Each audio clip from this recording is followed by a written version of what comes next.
Everyone, কেমন আছো তোমরা সবাই? আশা করছি সবাই অনেক অনেক ভালো আছো। আর তোমাদের সাথে সাথে আমিও বেশ ভালো আছি। আর হ্যাঁ, আমি মৌসুমি, সবাইকে গুড মর্নিং জানিয়ে আমার আরও একটি ব্লগে তোমাদের সবাইকে ওয়েলকাম। ভিডিওটা প্রথম থেকে শেষ পর্যন্ত স্কিপ না করে দেখতে থাকো, বেশ ভালো লাগবে। আমার যদি ব্লগে কোনো কিছু ভুল ভাল ত্রুটি হয়ে থাকে সেটা কিন্তু তোমরা কমেন্টে বলবে, বরং আমি রাগ করবো না, সেটাকে আরও ভালোভাবে করার চেষ্টা করব। আর আজকে জানো তো বন্ধুরা, সকাল থেকে কি হয়েছে যে কী রান্না করব বুঝতেই পারছি না। তো তারপরে দেখি শাশুড়ি মা বাজারের থেকে ইলিশ মাছ আর তার সাথে নিয়ে এসেছে মোচা। তো ভাবলাম যে আমরা তো সব সময় ইলিশ মাছের মাথা দিয়ে কচু শাক রান্না করে খাই, তো আজকে একটু নতুন একটা আইটেম রান্না করব, এটা আমার ইচ্ছা ছিল যে ইলিশ মাছের মাথা দিয়ে মোচার ঘন্ট। একদমই নতুন আইটেম, কিন্তু সত্যি বলছি বন্ধুরা, খেতে কিন্তু খুব ভারী টেস্টি হয়।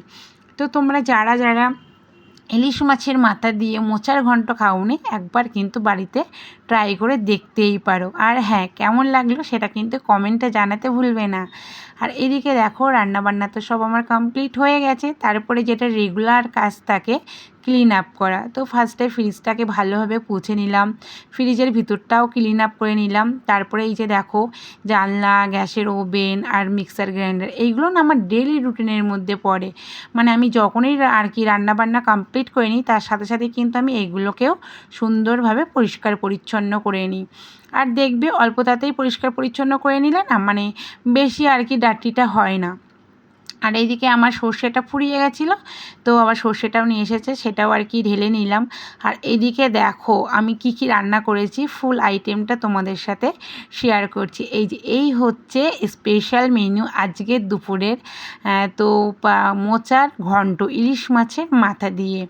আর এইটা করেছি তোমার আলু চচ্চড়ি, সেটা হচ্ছে একমাত্র রাত্রের জন্য, কারণ এই দুপুরের মাছের ঝাল কি মোচার ঘন্ট রাত্রে কিন্তু রুটির পাতে একদমই যায় না। তো এই জন্য রুটির জন্য স্পেশাল এই আলু চচ্চড়িটা করেছি।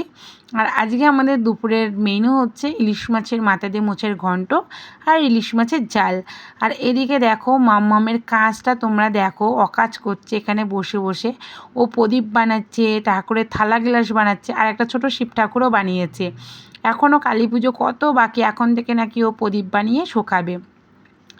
তো যাই হোক, আর এই দিকটা আমার দেখানোর কারণ হচ্ছে এই ওয়াশিং মেশিনের তলাটা কি আর কি ময়লা হয়েছিল, তো সেটাকে ক্লিন আপ করলাম, সব কিছু বার করে এই যে এই ব্যাগটার মধ্যে রেখেছি, এটা পরে ফেলে দেবো।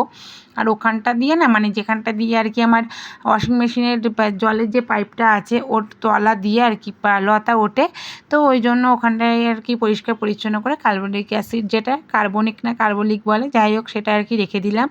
তো তারপরে এবার চলে এলাম রূপচর্চা করতে।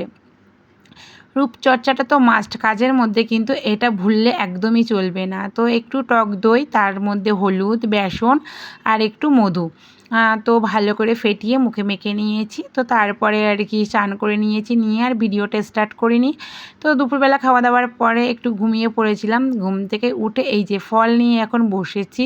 তো মেয়ের জন্য পুরো জুস করে নিলাম, কারণ ওকে না শুধু যদি কেটে দিই, ও অনেকটা আর কি রস সমেত বাদ দিয়ে দেয়, খেতেই পারে না। তো ওর জন্য আর কি আমি একটু রস করে নিয়েছি, লেবু চিপকে, আর আমার জন্য গোটা গোটা কেটে নিয়েছি। আর আমি যখন আর কি এই লেবুটা কিনেছি দোকান থেকে, বলল কি মিষ্টি হবে, মানে এখন সত্যি কাউকে আর বিশ্বাস করা যায় না। তো লেবুটা যখন আমি খাচ্ছি, কি টক, সেটা আমার মুখের এক্সপ্রেশন দেখে তোমরা বুঝতে পারবে। বলল যে রস হবে, ঠিক আছে রস হয়েছে, কিন্তু একদমই মিষ্টি না। তো কিছু বলার নেই। তো যাই হোক, ভিডিওটা বন্ধুরা কেমন লাগলো তোমাদের সেটা কমেন্টে জানিও, ভালো লাগলে লাইক শেয়ার কমেন্ট আর সাবস্ক্রাইব করে দিও। তো চলো টাটা, নেক্সট ভিডিওতে আবার দেখা হচ্ছে।